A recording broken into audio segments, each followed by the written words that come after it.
Good morning. Welcome back. You're still watching Daybreak on this 16th day of April 2024, and it's time for us to take a look at some of the stories that have been informing conversations in the country. I want to introduce the panelists here in studio. Makali Mulu is the Member of Parliament for Kitui Central, member of the Budget Committee at the National Assembly, and also the Vice Chair. That is the committee that deals with public debt. The public debt. Good morning. Good morning, Sam.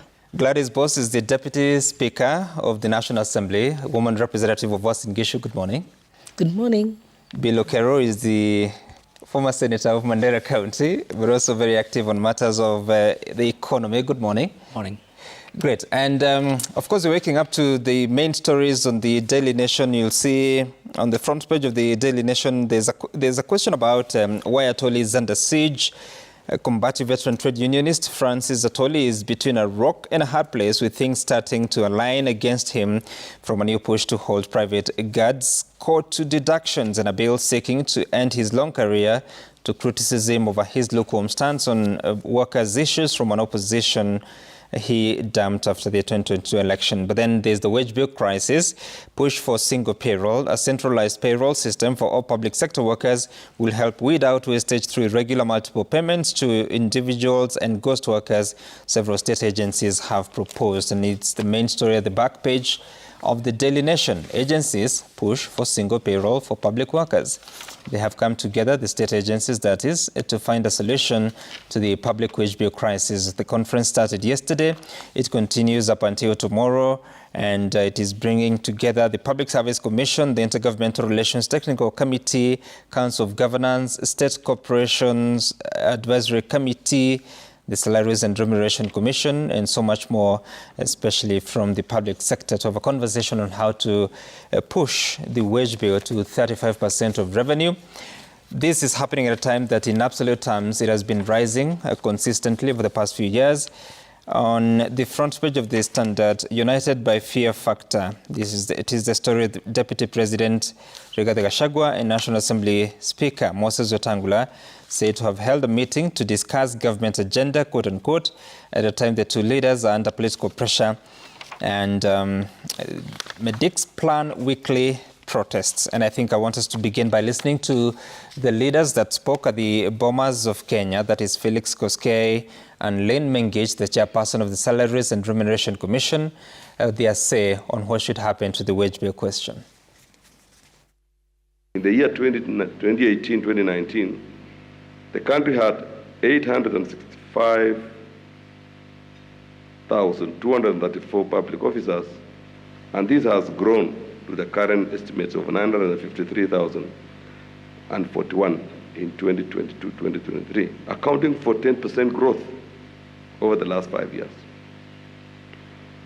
Over the same period, public service wage bill also grew by 26.5% to reach an average revenue ratio of 47%, yet citizens continue to decry poor service delivery.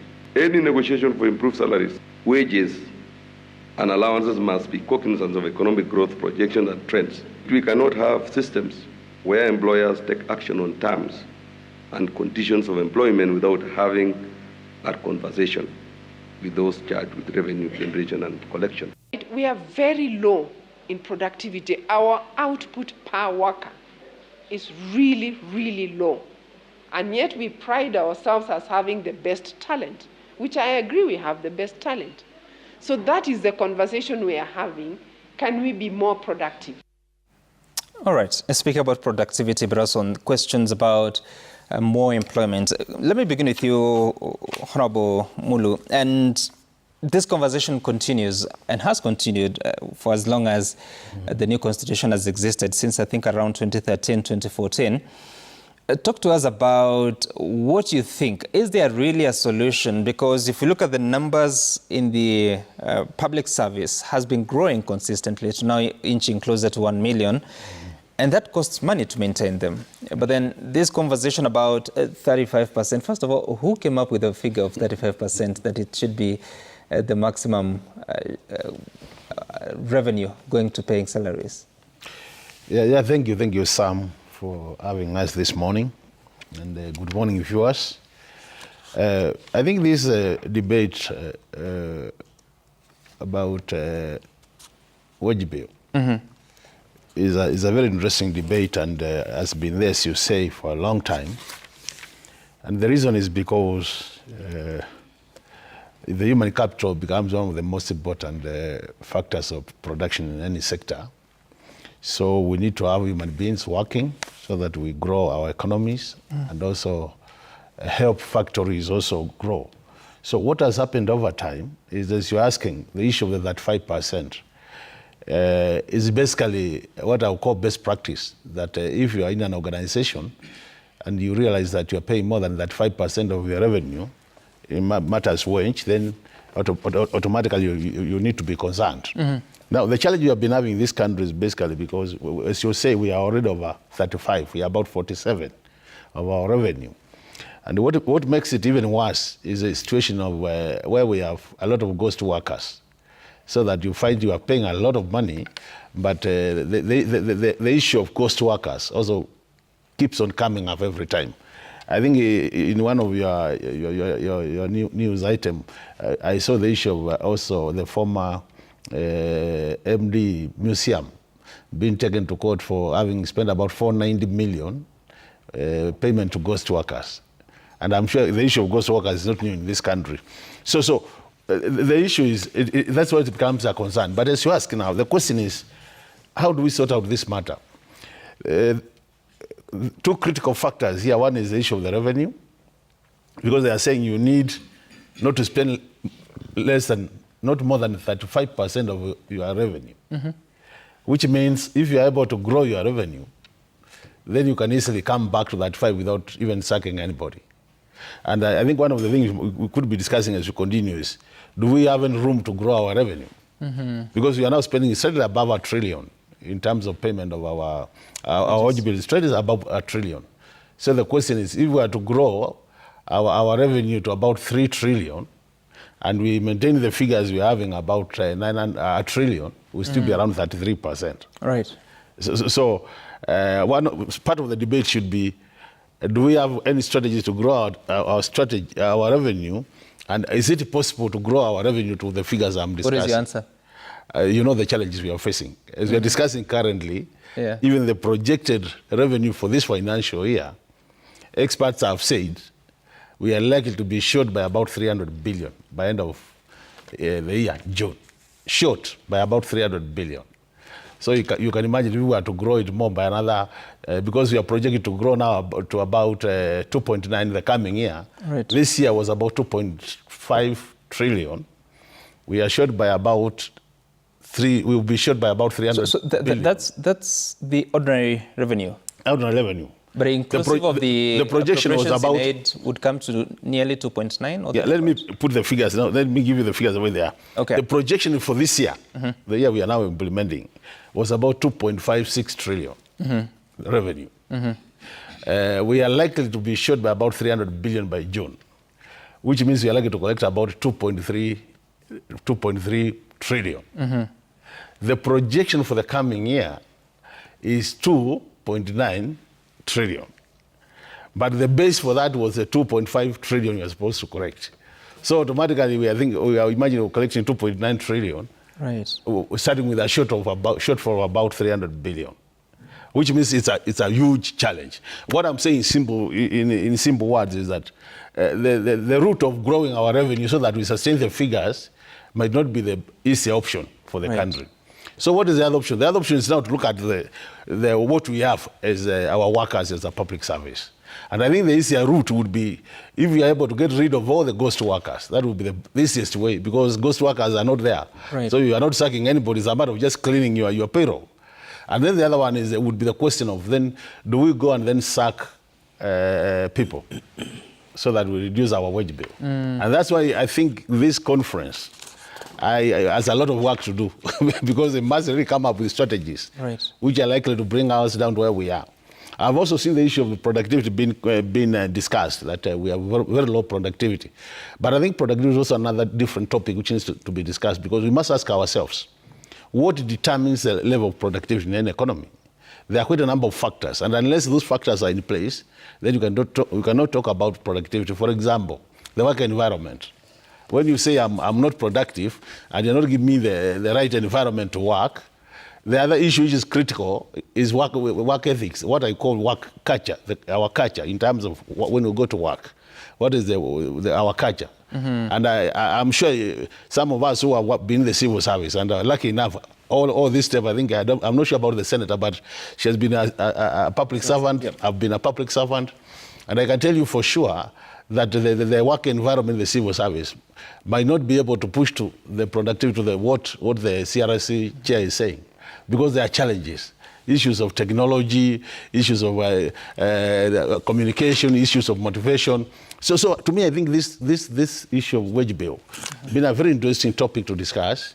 And I wish that the Congress would be able to come up with very concrete proposals in terms of how do we bring our wage bill to the expected level, but at the same time also improve our productivity with all the challenges I'm mentioning. I hear you. And Deputy Speaker, because you have headed critical arm of the government as the Chief Executive Officer once you served as the CRJ, what are your thoughts about, because every time you're coming in and you want to institute reforms, you actually need new talent, or you need to improve the skill set of those that you find there.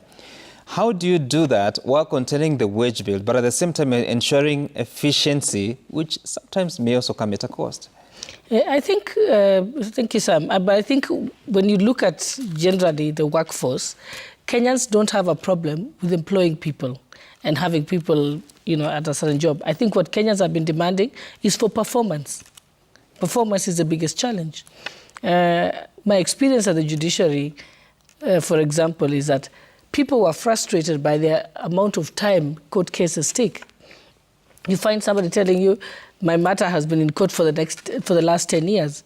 So if you told Kenyans, your case can be actually had in under a year, but you'll pay more, Kenyans will be happy to pay. So I think it is the actual service that people want to see. If you tell people we want to hire more police officers, they'll be happy to pay for to have more police officers, but provided that those police officers actually perform. So performance has been a big challenge in the public service. And what do you think then would be the solution towards ensuring that, because already at 47%, and even the president has said that this is unsustainable. And that's why even discussions on reviewing salaries for people like the doctors or even the medical interns is becoming an issue, according to the side of the government. So how do you move this towards 35%, knowing the truth or the reality that he paints about we might have stretched our imagination on the revenue we collect? I think what we have to do also as a country is, if we can have economic transformation in the country, then we'll be collecting more taxes if the economy is improving, which means we'll have more resources to be able to pay for to pay for the workforce. So we should be focusing on economic transformation, because that way, if we can increase our revenue collection, then it will be 35% of a big amount, not 35% of the small amount that we have now. And I think Makali Mulu knows this very well, because that's what he deals with every day in his committee. So, yes, let's increase our revenue collection. Senator, talk to us about what your thoughts are. I mean, after observing for all this time, and we get to a point that we have a problem of unemployment in the country, and it has not been growing, especially also in the private sector. What are the possibilities here? Let me first, my perspective is this issue of wage bill is not something new. It's been there for many years. I remember in 1999, I was part of a presidential task force appointed then by the former president, Daniel Arap Moi, to harmonize the terms and conditions of service of public servants, because there was a lot of disharmony in terms of the pay. When you look at the universities, you look at the judiciary, you look at central civil service, you look at other sectors, all of them. So the idea was that why would an officer who has the same qualification and experience with another cadre, but in a different, getting more, 3-4 times more pay. And this was happening particularly in state corporations. And so I remember we did that, and the government at the time, the focus was that we must harmonize so that we can reduce the cost of the wage bill. When we came up with this constitution, the reason why we set up the Salaries and Remuneration Commission was primarily for that purpose, to harmonize across the entire public service so that there is no disparity. And that was one way of trying and limiting. But this issue of wage bill is a bit sensitive, and I think we've not had any political will to really deal with it. That has been the challenge. If you look at 2017, the same Remuneration and Salaries Commission, at the time it was 800 billion, and it was 48% of the revenue. Now it's 47, but still, despite the pledges over the years, there has been no commitment, political will really at the top to try and address the issue for several reasons. One, first, let me say the issue of ghost workers is really a non-issue in my view, because ghost worker simply means corruption. Somebody is doing some illegality. So this is something that is pervasive in public service, which you can't, as long as corruption is an ethical problem in the society, then it's very difficult to deal with. But I think county governments have contributed significantly to some of this. What happens is that there's a lacuna in law that allows county governments to determine pay for some of their cadres. That creates a lot of disparities. So you find, if you go to a county, you might find, I appoint this person as my advisor, I'll give him 300,000 shillings. Another one is giving him 50,000 shillings in her county. So there's a lot of disparity in terms of this is why the doctors you find in one county working and others are not happy with the terms that they're getting. And this happens in, there's a little bit of, there's no institutionalized approach to how to deal with public service and the terms and conditions, particularly in the counties. But I think the key thing here is that, look, we have for a long time as a nation used salaries as a benchmark for motivation of public servants. Every government that has come in has said, we're going to improve your terms. Police, yes, we'll improve your terms. Doctors, yes, we'll pay you more so that you can work more. These salaries have been used as the main motivator for that. And so, but like my colleagues have said, that has not really translated to performance. I remember during the time of Kenyatta is when the story of paying police more so that they don't become, and then President Moi came in and says, no, we'll pay them more so that they don't collect money on the roads and so on. Nothing has changed. The more you pay, the more people want more money. But I think there's need to balance because you need to employ. Government is the largest employer in a country where unemployment is a major concern. There's need to employ. Secondly, I think there's need to also at the same time harmonize salaries across the public. I think that is one of the main challenges, and deal with the issue of corruption, which creates most of the. So when you say harmonize, what should happen? Because I believe it's against the law to review people's salaries downwards. So when you have the range stretching so much, what do you do to bring it closer? You see, for example, state corporation, this figure that the Salaries and Remuneration Commission always talks about includes state corporations, about 250 of them. Some of them are commercial. Yes. They don't get money from government, really, in real sense. There's a small number that gets government money out of, quite a number of them. We have said for a long time, for example, that there's need to rationalize public state corporations and get rid of many of them, but they still are there, and there's some which are really a burden. But I think harmonization here means that across all these public, sectors, the civil service, the state corporations, the counties, the universities, the judiciary, everywhere, there's need to put people at pay that is at par, based on one's qualifications and experience. You went to the same university, you have the same qualification and experience and training, but if I join a certain state corporation, I get 250,000. You join public service, you get 50,000. So that disparity is there. That's what I'm saying, that would help in terms of also, putting a control on how much one institution can pay its employees. Because it's all about reducing the public wage. I think that should create, and that was the whole idea behind looking at harmonizing this thing for a long time, and the government has not. It has been very elusive. But it's because this whole issue, people consider them sensitive. You want to touch teachers, you're worried about the impact on elections, the impact on so many things. So I think that sensitivity has made it difficult for government to really, at the end of the day, deal with that issue of wage bill. That has been a main issue. And Deputy Speaker, so still benefiting from your experience, you find that the Salaries and Remuneration Commission reports that out of the total wage bill, 48% is in form of allowances, be they remunerative or facilitative. In this case, remunerative to be housing allowance, commuter allowance and such. Then for facilitative would include the per diem or the daily subsistence allowances. How different was it at the judiciary? Because at the same time, you find that the SRC will give guidelines on the state officers, how much they're supposed to be benefiting. But the rest, I think, would be the mandate of the Judicial Service Commission. How is that, and how does it compare with the rest of the public sector? The issue of allowances in government salaries actually has a history. And I think Senator Kero would be able to tell you that. What happened is there was a point of time in our history where the government did not want to have a lot of responsibility on pension.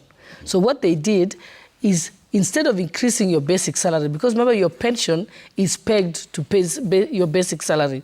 So what they decided is not to increase the basic salary, but instead increase allowances, so that they could have less burden on the pension. And that's the reality. So when people start saying there's too many allowances in the public service wage bill, it was deliberate.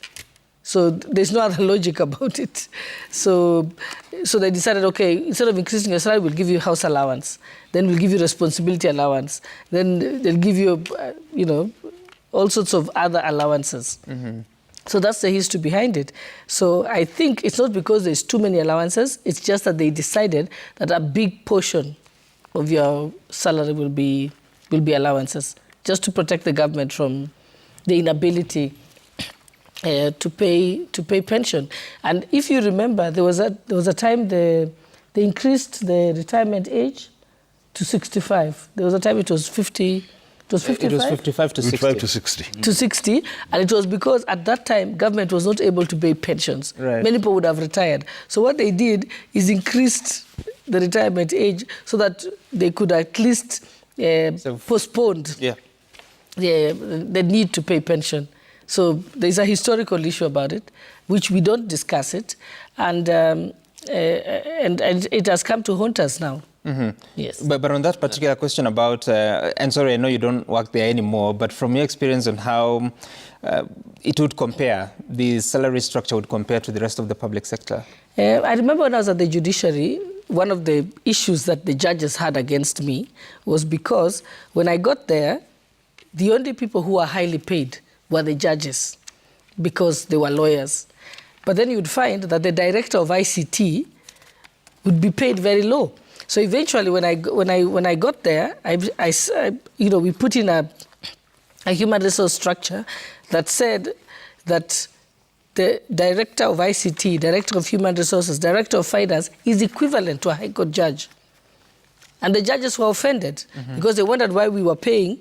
I wanted to pay the same salaries to people who are not lawyers. And I said to them, I want to be able to attract the same ICT director that would work for Barclays Bank, ABSA, Standard Chartered, to be able to work at the judiciary. So, and that is why at the judiciary, what I found is the biggest challenge we had is, I remember people saying, suppose you're an accountant without qualifications. And I said, what does that even mean? You cannot be an accountant. Yeah, because they asked me that question when I met the accountants the first time. They said, suppose you don't have the qualifications. I said, how are you an accountant without qualifications?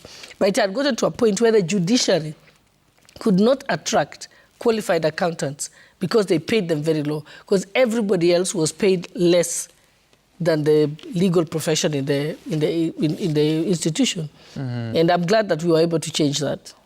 And then including also chief magistrates. When I got there, we increased the salaries of the chief magistrates.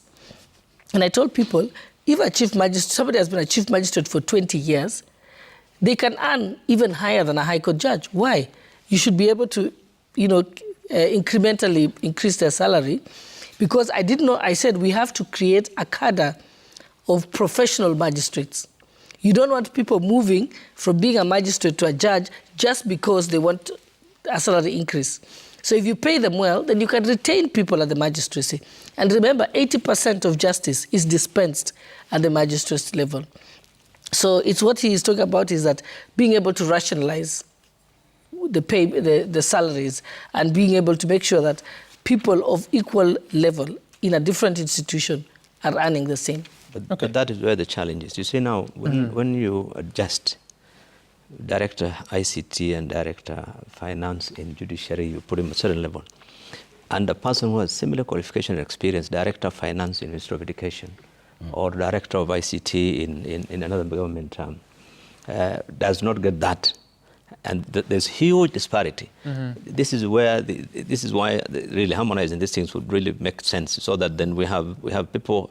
The question of motivation is addressed. The question of overpay or the high wage bill is addressed. But I think on the allowances, I agree with her. The issue was it was abused. Although that was the reason why we had all these allowances in public service. The attempt to try and rationalize them was actually undermined by people who abused. You're creating, so in some government institutions you find so many different allowances. In others they're just limited to the housing and basic, some 2-3 allowances. So people took that advantage of allowance. Allowance for responsibility phone, allowance. Allowance for everything. So people took advantage of that to create so many rooms for payment. I think that there's need to really rationalize and harmonize things in public service. That it will really reduce some of the, in addition to, of course, the leeway given to a lot of people, particularly in state corporations, to recruit people. So that if I'm appointed today as CEO of a state corporation, I want to recruit my team. So you'll add more and add more. The new guys coming in, and this is part of the reasons why the numbers have also been increasing. And the government is a major culprit in that. Let me just conclude, particularly in OP. There's no time that a government does not come to power. OP would be recruiting hundreds of chiefs and security officers and not only that, administration officers, and these things happen. There's no, and this is the organization, that entity is the one that should lead by example. But quite often, actually, the largest recruitment in actual civil service happens in OP more than in any other ministries. Right. Yeah. All right, I want us to take a short break, but when we come back, we'll be tying up matters on that particular topic before we can transition to the state of the economy. You're watching Daybreak. We're back shortly.